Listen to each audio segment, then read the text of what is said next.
మేడ్చల్ జిల్లా కీసర మండలం నాగారం మున్సిపల్ పరిధిలోని 6వ వార్డు శిల్పానగర్లో ఎకరా విస్తీర్ణంలో నిర్మించిన పార్కును కార్మిక ఉపాధి కల్పన శాఖ మంత్రి చామకూర మల్లారెడ్డి ప్రారంభించారు.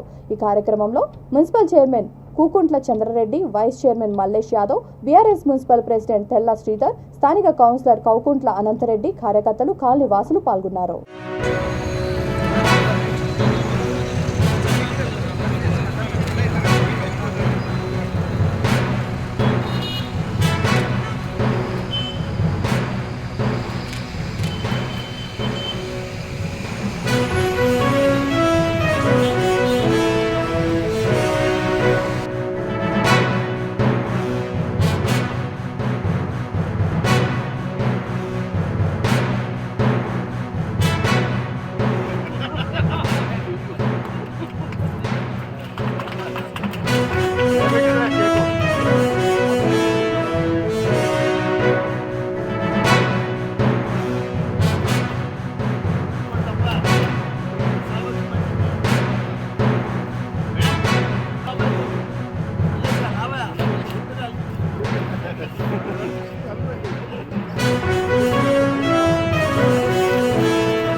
నాగారం మున్సిపాలిటీలో 90 లక్షలతోటి ఈరోజు మంచిగా పార్కు కూడా ప్రారంభించుకున్నాం. బ్రహ్మాండమైన పార్కు.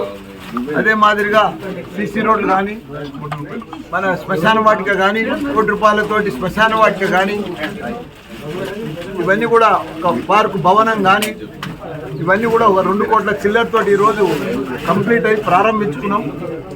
ఏది ఏమైనా నాగారం మున్సిపాలిటీ అయినాక అదృష్టం మారిపోయింది. నాగారం మున్సిపాలిటీదే మారిపోయింది. ఎందుకంటే 206 కోట్లు మెయిన్ రోడ్లకు, 100 ఫీట్ రోడ్లు, డివైనర్లు, సెంట్రల్ లైటింగ్ సిస్టమ్ తోటి మొత్తం డబ్బులు శాంక్షన్ అయినాయి. టెండర్లో ఉన్నది. అది కాకుండా కూడా 8 కోట్లు స్టామ్ వాటర్ పైప్ లైన్ కూడా శాంక్షన్ అయింది హెచ్ఎండిఏకి వెళ్ళి.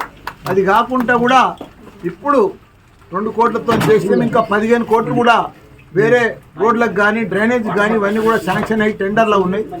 అన్ని రకాలు కూడా తెలంగాణ ప్రభుత్వం వచ్చినాక